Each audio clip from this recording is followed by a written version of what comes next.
Okay, we're live on YouTube. Perfect. Should I start now? Yep. Okay, cool. All right. So welcome everyone, and thank you for joining us for this very special Poetry Day event. My name is Chloe, and I'll be your host today. I'm a student of the Masters in Literature and Publishing in NUI Galway in Ireland. So to give you a bit of context, every year the MALP students are in charge of publishing the review of postgraduate English studies, also known as ROPES. And it's basically a literary journal that showcases poetry, plays, short stories, and nonfiction as well. And we have artwork by, both new and established writers. We have chosen Momentum as our title this year, and it's quite fitting in light of the current situation. But I want to make clear that we chose that name before the COVID-19 was in fashion. And, having to publish a journal in as little as 6 months with basically no experience and with 16 people that you've never met before can be quite the challenge, but we're really happy with how it's all coming out. Our journal is actually going to be printed within the next 2 or 3 weeks, and it'll be available for sale quite soon. So we're really happy about that. Also, it's for a good cause because every year ROPES partners up with a local charity. And this year we have chosen Cope Galway, and all the profits from the sales of the journal are going to go to Cope Galway. And we've actually posted a link on the Facebook page for their donation website. And I'm sure they would appreciate any kind of help to help look after the most vulnerable members of our community in this time of crisis. So yeah. I also want to take this opportunity to thank Malachy Shine for organizing this virtual event and just for being a cool person in general. So thanks, Mal. And we would like to thank Claudia Volpe from WinchesterFest for providing us with the platform and opportunity. We're very, very grateful. So first we're going to hear Demi enter, then we're going to hear Abel Garcia Cortina, Stephen Glennon, Faye Boland, Luca O'Halloran, Sven Kretschmar, Tate Lynch, Kevin Higgins, Suzanne Demars, and Paul Pagazzi. They're all going to read their own poems that are being published in Momentum. And so first up, we have Demi. Hi, Demi, how are you? It'd be great if you could say a few words about yourself to introduce yourself. Yes, of course.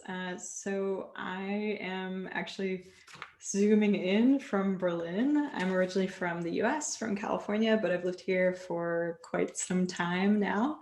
And I perform in Ireland a lot. I was actually supposed to be in Ireland right now on tour. So this is, one of many sad things.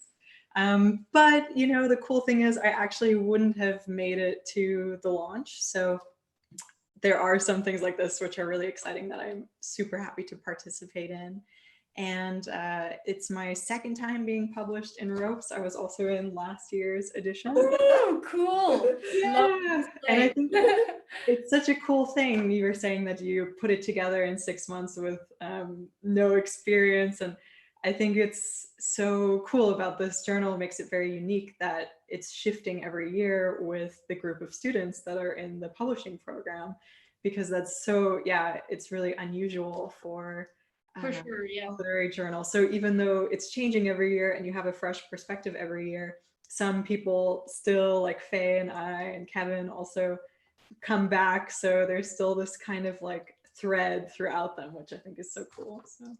For sure. I think it just also means that you're very relevant and, every year you're going to get republished because you're always going to be relevant. So I guess it's super nice. Yeah. I remember flipping through last year's and I was really delighted when I read in Kevin's bio that he's been basically in every journal. And I thought that was so cool. So of course, this year I wanted to submit again. And I was really pleased that you accepted a poem.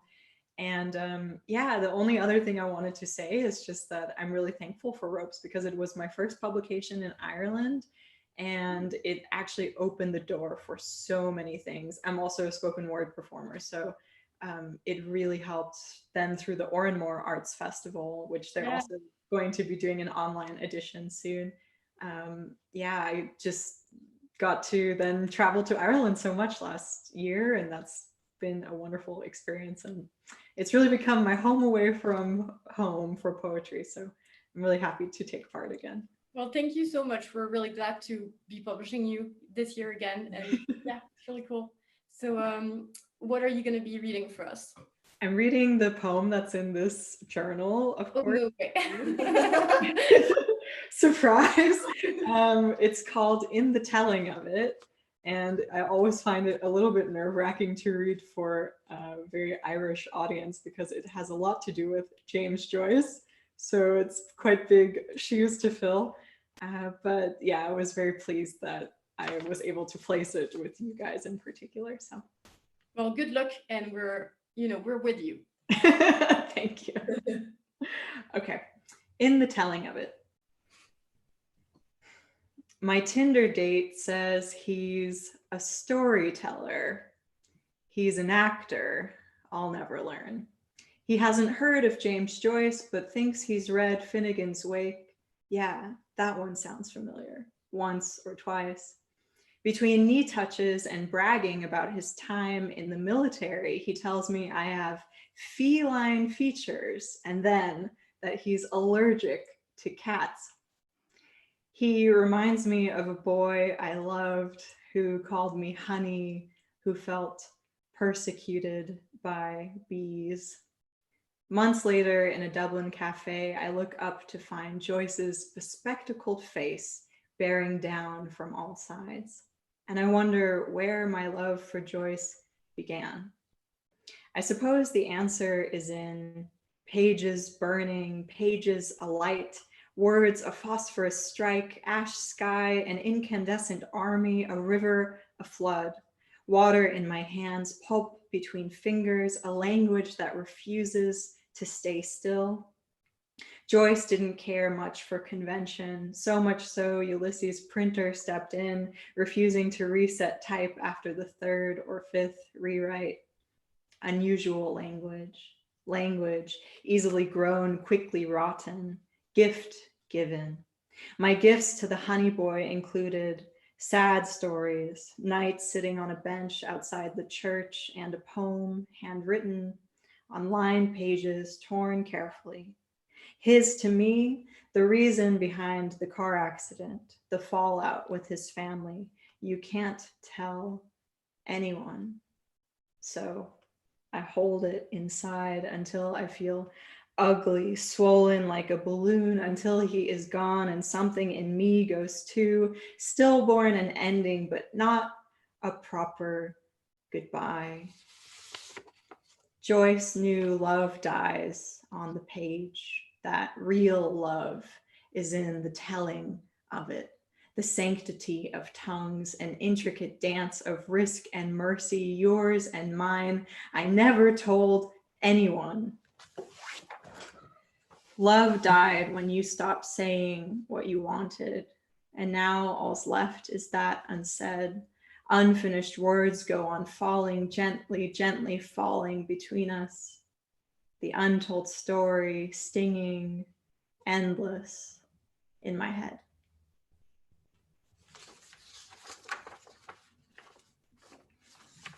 Thank you so much. That was amazing. I don't know if we're meant to clap, but I'm going to give you a little clap. Yay, nice to see you. I'll mute. I really love that poem. I remember reading it the first time and really laughing at the bees and the cats and being allergic. I thought that was great. Thank you so much, Chloe. I really appreciate it. Yeah. It's I think it's good because it's like so funny and emotional as well. So yeah, I really relate to that. So thank you so much, Demi. Thank you. Thanks for having me. Also, just so you know, guys, we will be posting in the comments links to like the poets' Twitters or their websites or their Patreon or whatever that's called. Patreon, sorry. And yeah, so you can, get to know more about these poets and you can follow them and things like that. All right, so next up we have Abel. Where is Abel? I'm here. I was unmuting. Okay, so yeah, my name is Abel Garcia Cortina. I'm from Spain, but I've been living here in Galway for the past 7 years or so, give or take. And this is my first time getting published by Rhodes. I sent something last year, but it didn't get picked up. So probably for the best, because I'm very happy about the piece that got picked up for this year. Yeah, okay. So just I'll start now. I don't really have much to say. Perfect. So, Yeah, go ahead. What are you going to be reading for us? yeah, I'm going to be reading the thing that you accepted for publishing. It's this poem that I wrote called Decade, and I wrote it basically as the anniversary of a friend's death approached, because he died over 10 years ago now, and it was a very traumatic moment that, in a way, was what got me here to Galway in the first place. So, anyway, this is it. Decade. Would we still be friends if you were still here? Would you recognize the person I am now? I probably wouldn't have this fear of getting attached to people. I didn't do as many things with you as I should have. We were young and stupid and too different. You were Sid, wild and unpredictable, shining, and I was Roger, full of myself and sanctimonious, building walls around myself out of fear. And you tried to tear down those walls, but you went the wrong way about it, and I resented you for it. I got better in the end. We never got drunk together, and I never went to that house party because I thought I didn't fit in. I never had you as my wingman, but that was because you would have swooped in like a vulture. We never had one of those conversations at 2 or 4 a.m. about how fucked up the world is and how we would fix it. I couldn't save your life. I spent many years thinking it was my fault and that I didn't deserve to live. That was a mistake. I spent even more time thinking that I had to live for you because you aren't here. That was another mistake. I treated you both like a millstone around my neck and an excuse. It was a disservice to you, your memory, and to me. I just get stuck on stage 1 of grief this time of the year, denial, because I still can't believe you're gone. And I wish you were here so that I could have shared this last decade with you. Because when we were 10, you said to a locker room full of people, if I had his friend, I would take over our town. And when everyone laughed, you said, I'm fucking serious. And I never told you. I just wished I could be like you. So that's it. Sorry. Thank you so much. Thank you, Abel. Yeah, I remember reading that one too. And I think, we all have a time in our life where we have to deal with grief and that kind of feelings. And what better way than poetry to, work through that. So thank you so much. It was really inspiring. All right. So next up, we're going to talk to Stephen Glennon, if you're here. I'm here, yeah, if you can hear me. Yes, I can hear you just fine. So if you want to tell us a few words about yourself, that would be great. Yeah, I'm a journalist by profession in the Connacht Tribune in Galway. A husband, father of two, a GA coach. I did the MA in writing last year, so I have a year out tipping at a few bits and bobs writing. So plenty of pokers in the fire, but this is actually my first poem to be published. So as I said, I'm in the process now of writing a few bits and pieces in terms of poems and also in prose.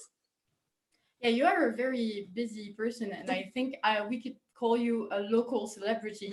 I've mentioned your name. I was like, we're publishing him in the journal, and people are like, I know him, like he's into sports. So yeah, thank you so much. And what are you gonna read for us? Yeah, I'm going to read a poem. Missing One is the name of it. I suppose the story behind it is that I have a cousin in Galway I'm a country lad myself, so my city cousin used to come down and stay with us. And I remember we going fishing as kids, and this is our first experience of it, but we still talk about it to this day when we go for a pint or two. And it's basically him catching a fish, and we stored it away, but when we went to collect it that evening, it was missing. So we've tried to figure out where that fish has gone to all these years later. It's a bit of a mystery and it's a bit of fun. Cool. All right. Whenever Okay. you're ready. Missing One by Stephen Glennon. My city cousin hooks one, reels it in with delight. Wide-eyed, he gawks at the greeny hue dangling at the end of the line. I laugh, step closer, grasp the rod from his older fists, and unsnag the mouthing perch of its wormless metal snare. Turning to our holding cell, a summer puddle on the river bank, the prisoner is thrown into the landlocked slammer. When the day's casting is done, we gather up our catch, cousin counting, missing one, at a loss as to how his fish could have got away. In the jail's deepest water, I spy my speckled quarry savouring its last supper. The pike's crooked jaw betrays nothing, not of nature or collusion. Thank you very much. Thank you. I'm not going to say that we've all experienced a missing fish in our life because, but we all certainly have, cool growing up, coming of age stories with our cousins. So I think that's really cool. Or goldfish stories. My goldfish was an incredible fish and he did go missing and he was on the floor. He was a flying fish. Anyway, yeah, so thank you so much, Stephen, and we're really glad to be publishing you this year, and I'm really hoping that you'll be, maybe submitting next year. And yeah. Very much. Thank you. And I hope you find that fish, maybe somehow. After 30 years, I don't think we will. Well, sometimes you just can't find things. So thank you so much, Stephen, and now we're gonna go to Faye. So hi there, can you hear me okay? Yeah, all good. So if you can just introduce yourself and yeah. Okay, I'm Faye Boland from County Kerry. I was in Ropes last year, so thanks for including me again this year. In 2017, I won the Hannah Greeley Literary Award, and the prize was a publishing deal with the manuscript publisher. So I'm going to use this as an opportunity to plug my first poetry collection, Peripheral, which can be bought through my website, fayeboland.com. Perfect. Thank you so much. It looks great. I love the cover. Thank you. Thanks. And that's a local artist, Joanne Yellen, who I bought one of her prints as the cover. The poem I'm going to read today is about my father. And my dad loves to tend the garden in the evening after he leaves his office. So this poem is for my dad. It's called My Father the Warrior. Every evening after work, my father sloughs his grey suit, puts on a thicker skin rubber boots, tackles the fire-breathing dragons that invade his garden. For 40 years he has waged war on briar and whin till sundown, his weapons scythe and clippers.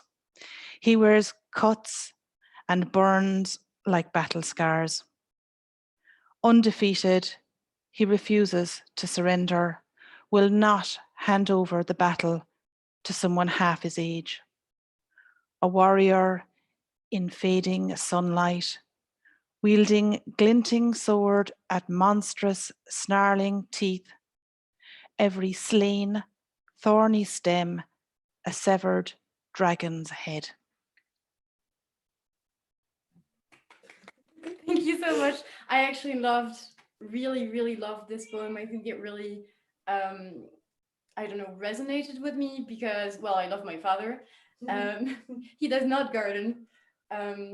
He does not, but my grandparents do. So that really kind of reminded me of my granddad. And I thought it was such an inspiring poem and how to look at the simple things in life that your parents might do and just kind of praise them for that and kind of see the magic in everyday life, I suppose. So I really like that. Thank you very much. Thank you. And thanks for including me again. Oh, you're very welcome. And submit next year. Okay. Tell that to every one of you because you're great. So we want you every year until 2035 at least. Thank you. All right. So thank you so much, Faye. And now we're going to go on to Luca. Hi, I'm a Leaving Cert student. I'm Luca. I just said my name first. I'm 17 and I'm in Leaving Cert this year, so it's not the best time to be a Leaving Cert student because I have exams in a few months and we've been quarantined and all I've been doing is playing guitar and writing poetry, which will not help me out in my exams, but what else can you do in a time like this? This is my first time being published in Ropes, and it's quite exciting. The opportunity came around by my really lovely English teacher. She said as a task one evening to write poetry, and it was like the first time I properly wrote a finished poem, if that makes sense, because we were doing it for poets on the course, and I actually took the time to write a poem properly, like research and finding different words or things that rhymed and really putting time into it. So I'm quite proud. It's like my little baby, and ever since I've just fallen in love with poetry, and now I'm just writing it all the time. Hopefully I'll publish a book someday. But this poem is called AU, and I'll discuss it a little bit afterwards. So it reads, and you, with your arc fingers, you attach to me a gold star, and tenaciously you tether me, chained around my left wrist, a honey kiss. So this poem is about a significant item to me, which is a gold star bracelet, which was given to me by someone special that I knew at the time, and AU's gold in the periodic table. So that's kind of a little reference there. It's very short and sweet, which I think says a lot for the moment in it too. And like when you look at significant items, how short and sweet they often are in our lives, how much meaning they have in them. Hence why I think the word gold is like strung through it so much, because these moments are golden and precious. Yeah, so that's my little poem. Thank you very much. Thank you so much, Luca. I think one of the reasons that we're really happy with this year's issue, but also with, previous year's issue, is that we have people submitting from all over the world, from America, from Europe, from everywhere, and people of different ages, and that's always really nice to have this kind of variety and this kind of like different experiences, because at different ages and in different places, you might not all be experiencing the same thing, but but in a way it is, it's just nice to have all these different perspectives. So thank you so much, Luca. And it was short and sweet, and we're hoping to see more of you in the coming years. Yeah, so that's it. And next up we have Sven. Yeah, thanks very much. Can you hear me all right? Yes, so Sven does not have a video because he had a little bit of trouble with his webcam, but we can still hear your lovely voice, and that's all that matters. Thanks very much. So it kind of makes me a Schrodinger's poet, I suppose, because I'm here and not here at the same time. I'm calling in from Germany. I've lived in Ireland for about 2 years, studying in UCD in Dublin, but have moved back to Germany since. I've also been published in Ropes, not yesterday, but last year. And I've been writing poetry since about high school, I'd say, but actually properly writing for about 6 years now, and publishing for about 5, when I met an American professor in Germany who was, he retired in America and now lives in Germany. He's probably the first one to ever invite Seamus Heaney to come and read in America. And he kind of set me on track to write poetry properly. The piece I'm going to read today is called Child, and it goes like this. Wind in the leaves is the lilt of lullabies half recalled on the water. Time leaves ever more traces of her tiny feet on your body. Willow cascading down gives over its grief and tears to the river the way you have tried over and over again for years on end. Child stretches, reaches up for your hand every day at the embankment, but cannot connect through surface tension, separating streambed and father. Thanks very much. Thank you so much, Sven. That was really, really cool. I was actually just looking at your poem on the actual book. So, okay, this is a sample. This is a proofreading sample, so it's not bound. So if I drop it, all the pages will scatter. So I'm going to be careful and not do that. But yeah, it's one of the last poems actually in the journal, and it's very efficient. It's very short and very measured. I really enjoy that kind of poetry. Thanks very much. Yeah, so thank you so much for reading for us. It was really nice. You know, how is it going in Germany? Because I haven't asked how you guys are doing, but I probably should under the circumstances. Well, it still works fairly well, I think. Since Monday, we're allowed to open certain kinds of shops again, which means people are streaming out, but we all have to wear face masks and have to keep distances. And I hope that my compatriots will be as disciplined in the next weeks as they have been in the last couple of weeks. But I also hope that the government and the county governments do not loosen the restrictions too quickly. Yeah. But for the time being, we're still fairly well, I think.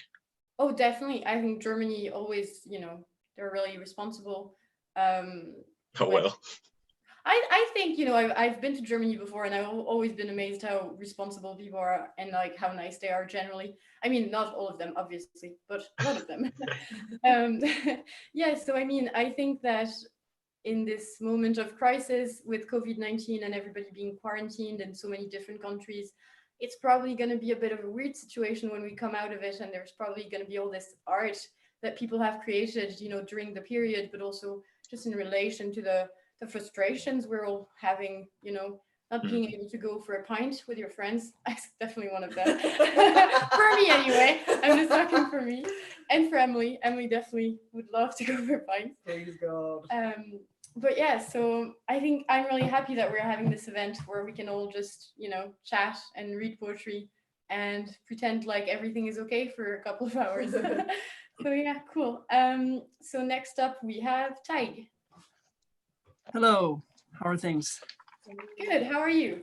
Good. I'm zooming in from Canada, so yeah, I'm good. Whereabouts in Canada are you? I'm in Saskatoon, so in the province of Saskatchewan. It's kind of, we're in the middle of Canada, so yeah, we just came out of winter not too long ago, so yeah. Cool, lovely. Yeah, do you want to tell us a little bit about yourself? Have you been published in Ropes before? This is my first time being published in Ropes. I've been published in a few other Irish journals before. But yeah, this is my first time being published with Ropes, so I'm excited about that. I've been in Canada, and I was studying in an MFA in writing here for 2 years. So I was always interested in poetry, but it's only a bit more recently that I kind of learned a bit more about the kind of more of the basics about poetry and the ropes of it. The ropes of it. There we go. Yes. Yes.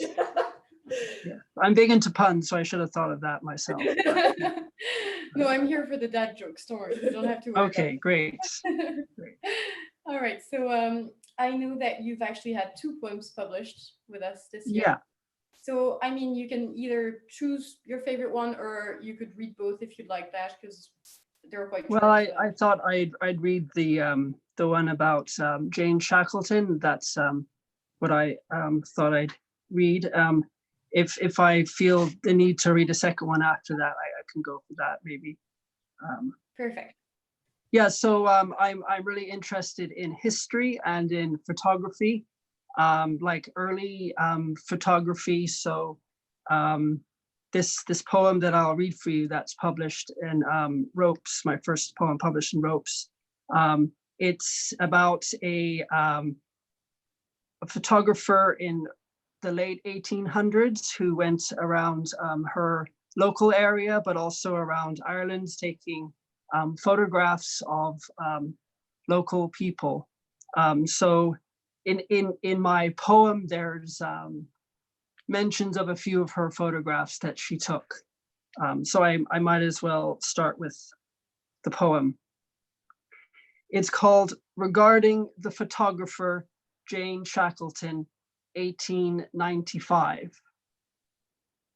Dearest George, Ma has gone west to photograph barefoot islanders on Inishmore, where fishermen grapple nets, rocks cry out with gannets. Last night, Da and Willie hauled out Ma's magic lantern, set it on a table next to her china. Our party shook off the cobwebs and lit the lamp.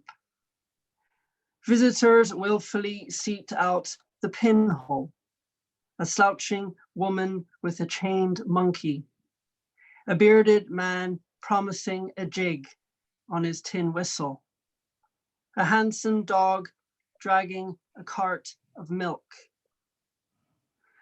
a rowboat with Willie, John, and Chrissy crammed to the wall, the black and white breath of Delaney's weir, eels, buttercups, and brown moths, Ma's silver hair too abundant to tuck under her black hat, her frock's neck taut as a bishop's collar. Sending all my love, Becca. Thank you very much. You. That was great. I really like that. This is the kind of poem where I have to go on Google and check the spelling of the words. Yes. Yeah. I really like the Wow. idea of writing it as a letter. I think I haven't seen, that as much. And I think it's actually a shame because I love letters and I love how we used to write each other letters, and we don't do that anymore. But it's a form of poetry, and you've literally made it poetry. Yeah, So and it didn't start off like that. I didn't wake up one morning thinking, oh, I can make this a poem in a letter form. It was after a few drafts, and thinking, oh, I'm bored with the usual form that I usually do. So I thought, what about a letter? Yeah, and it was a nice kind of, like with the memories in there as well. I thought a letter was a good way to bring the reader in a bit more too. So yeah. Definitely, I think it's a great idea, and it's really nice, the creative process, how you can start off with something and end up with something quite different, and still be very happy with it, obviously. Yeah. So that's great. So did you want to read the second one, or are you happy with one? What would you? I'm happy with one. Yeah, I don't want to butcher the German in the second one. So yeah, we have a few Germans, I think, here, or one German. So yeah, I'll leave it at the first one. So yeah. Yeah, that's perfect. Thank you so much, Tate. Okay. All right. Thanks a lot. So next up, we have a very special guest, Kevin Higgins, who has been published in Ropes for 20 years. I don't even know. I think I was a baby when he started being published in Ropes. But yeah, we're really excited because Kevin Higgins is definitely someone very important in Irish poetry, someone that's widely read, and yeah, we're just always thrilled to have Kevin submit to us. So yeah, if you want to still tell us a little bit about yourself, even though everybody knows who you are. Okay, can I be heard okay, yes? You can hear me okay, yes? The quality isn't the best. Right. Maybe I should do, okay, I have a student over here and she's on her computer, so I'll do it from hers if that's okay. Yeah. Yeah.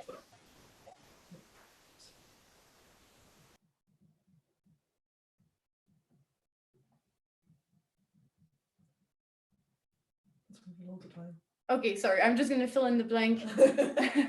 I don't write poetry. Otherwise, I would have read you one of my poems.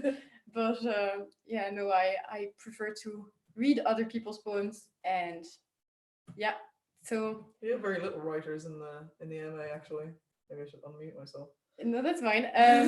No, Emily was talking about Yemen writing. Hello. Oh, hello. Yes. Sorry to interrupt. That's okay. Hello. I'll throw that down. Okay. Yeah, you have to wait 15 minutes, please. Start talking, I'd say.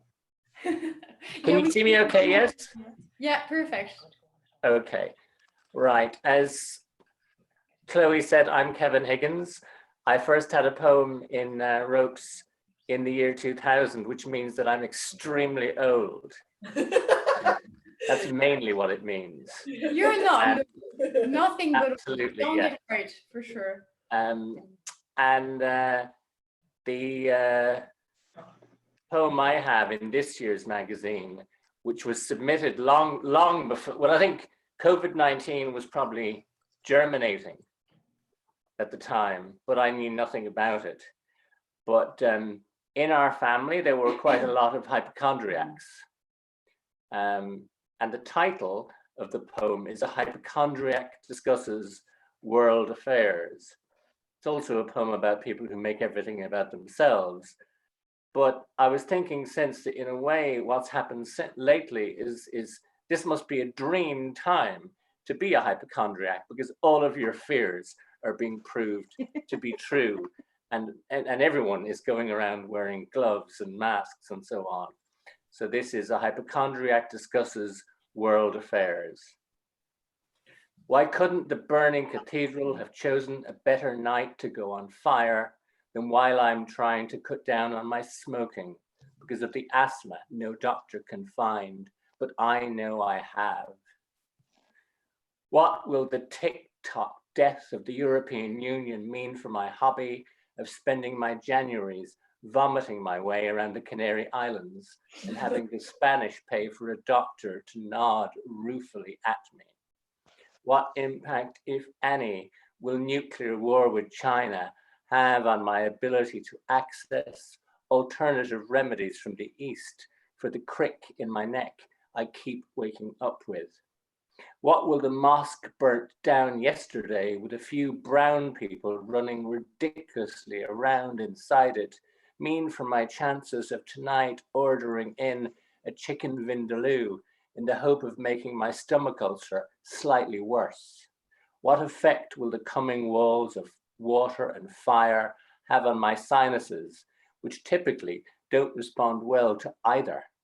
And what will it mean for humanity if, sick of my whinging, one of them finally gets the guts to pick up the cushion and quietly smother me, and their little planet ceases to be because I'm not here to imagine it?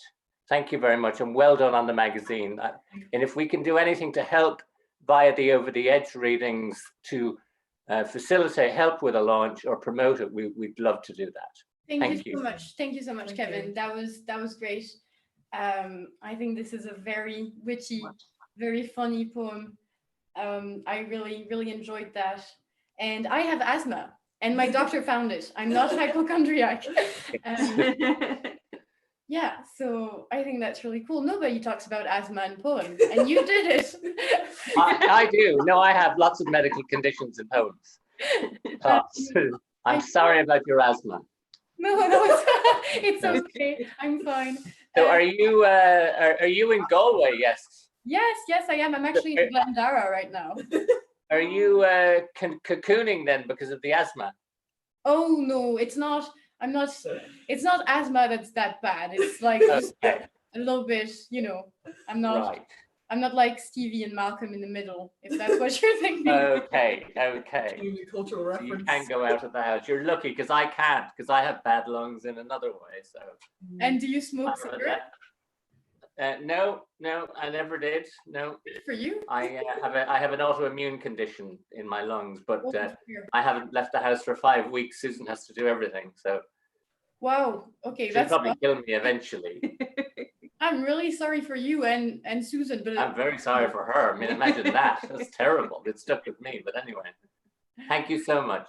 Thank you so much. All right. Okay, what do we have next? Oh well, yeah. So Susan, who is you're in the same house as Kevin, obviously. Because I'm in the same room as Kevin. Yeah. we haven't told anyone, but you're actually Kevin's wife, right? I am. Yeah. Don't tell anybody. It's a secret.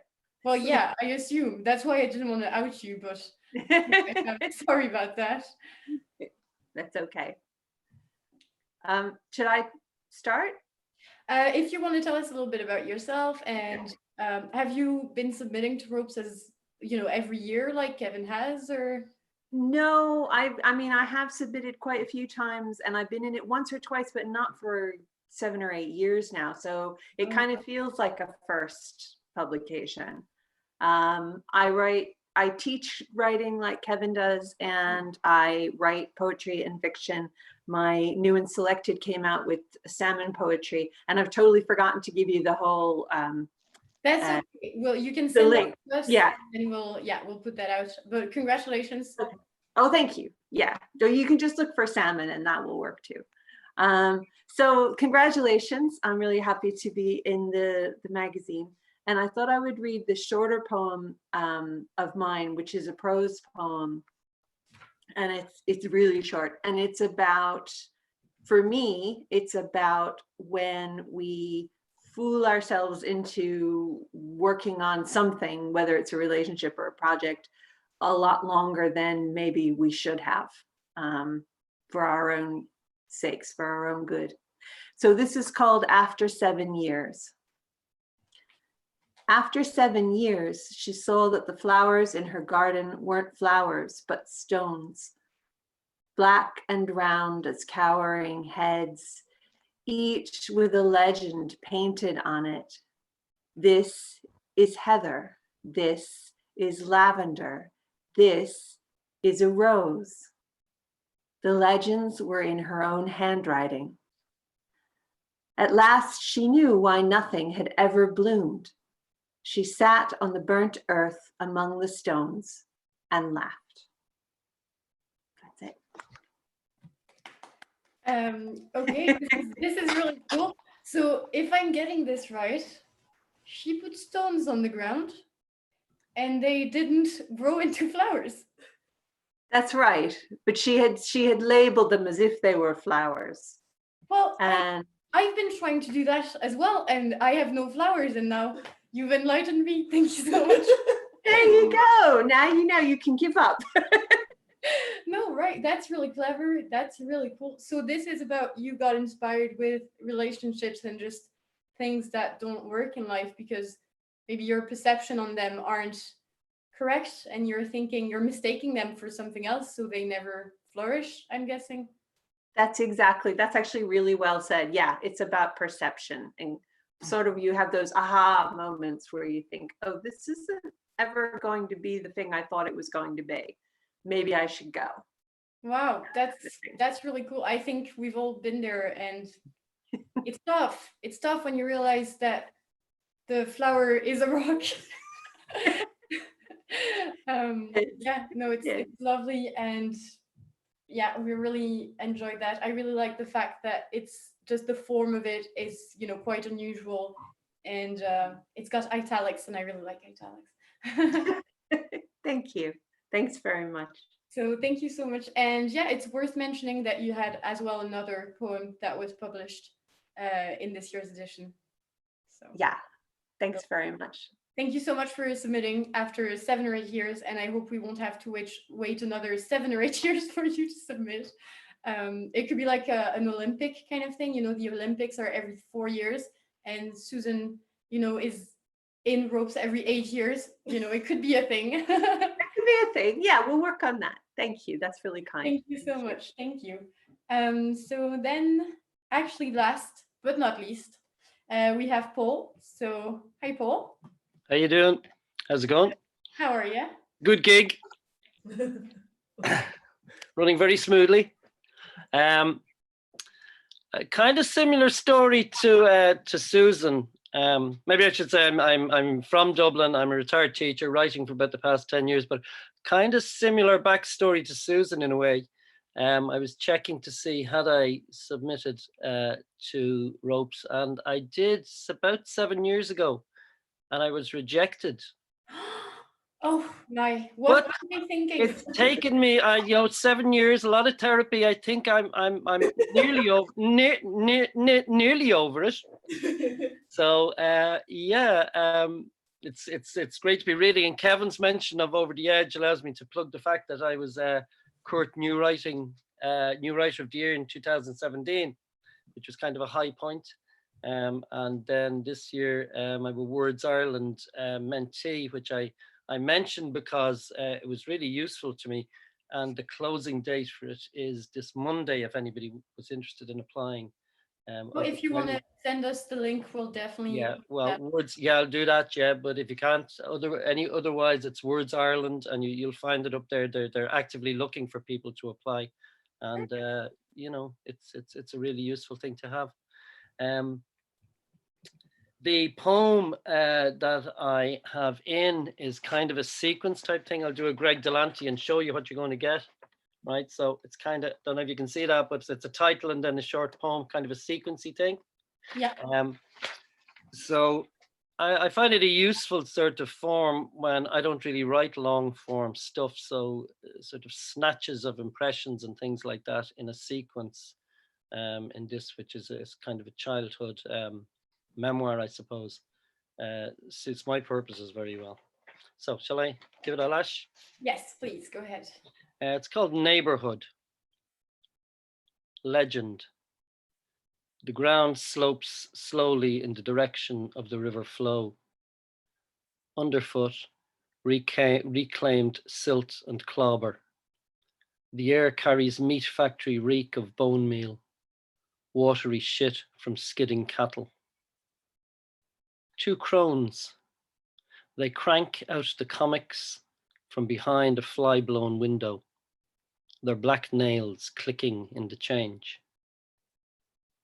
Laneway. From the half-door's unknown dark seep smells of cabbage and prayers. He plies his trade in fishy disdain, loose cigarettes, lead-weighed potatoes, a limp of vegetables. Slump. Down it came, detenanted tenement, a blanket of brick for two small girls. Tears solidified into an open-armed white Christ, his back to the modern flats, while the pipes in the basement sewers went on weeping. So that's actually it's from Centre City, Dublin in the 60s, and you had Merrion Square, which would be well known, and a 1-minute walk to the end of Holles Street, which people would also maybe know.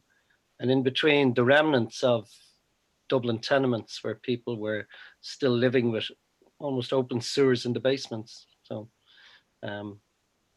we should have moved away from all that. We're still back to it in to some extent, 40, 60 years later with our housing crisis. But there you go anyway, enough of a rant.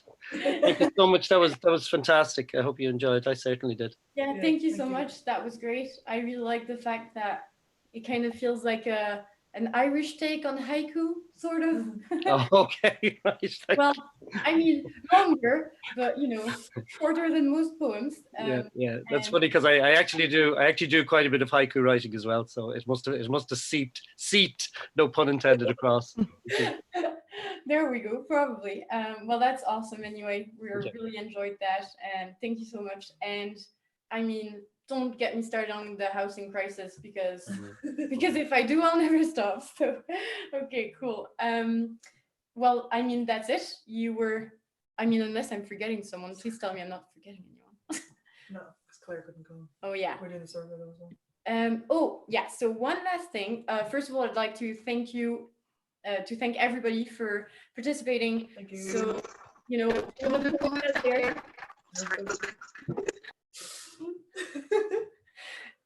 You want to say? I think you should say a few words. Oh, sorry. hooray. Okay, well. Okay, I'll go. Emily's gonna be on my screen for just a second. So this is. Oh, it's actually blank. Does it work? I'm there. No. Yeah, but you're not there. Can you put the highlights on, Chloe? Sorry.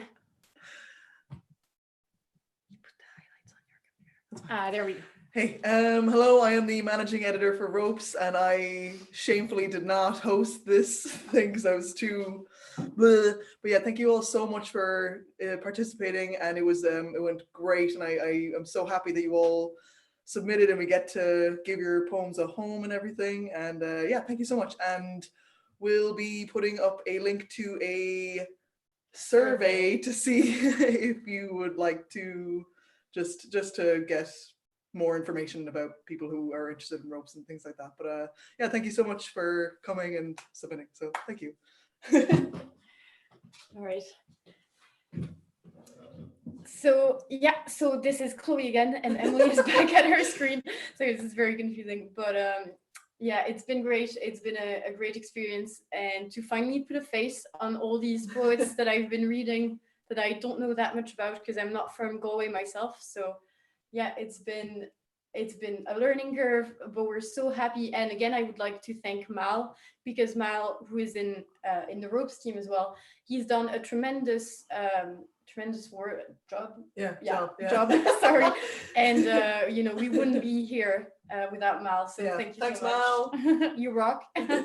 And yeah, I think we said everything. We're gonna post all the details about every single one of the poets. Sorry.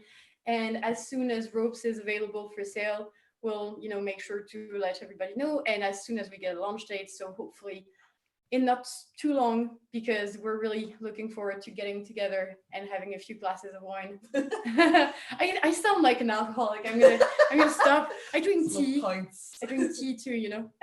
But yeah, I think that's it. If anyone has the last few words of wisdom to share with us, feel free to do so. But otherwise, I think we're all done. Thank you very much. Can I do? Thank you so much. Thank you. Thanks, Luca. Thank you so much. very Well much. done. Thank you. Bye. Thanks, guys. Thank you. Bye. Thank you. That's the end of it, I think. I was going to say. Yes, please.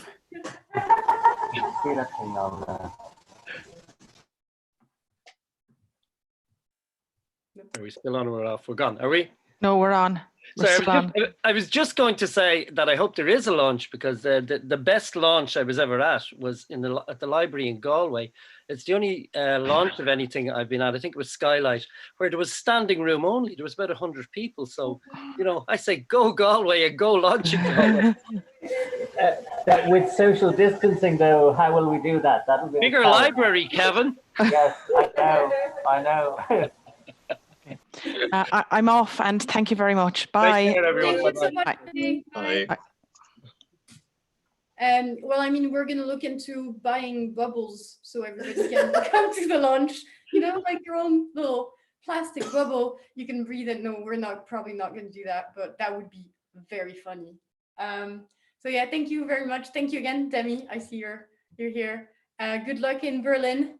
I've actually seen your Instagram stories about your crazy neighbors, and it was hilarious. And I love that someone finally found that they were reenacting some kind of. It was an art piece, yeah. And I've never had so many responses to anything I've posted on Instagram before. Like every time I opened the app, I had 10 new messages about these neighbors. It was so cool. Like, this is, well, I have to say, it's quite a Berlin thing, you know? Yeah, definitely. Yeah, everybody's like making art and doing weird stuff. But it was really entertaining during the lockdown anyway. I'm so glad. I'm glad that people can enjoy it wherever they are.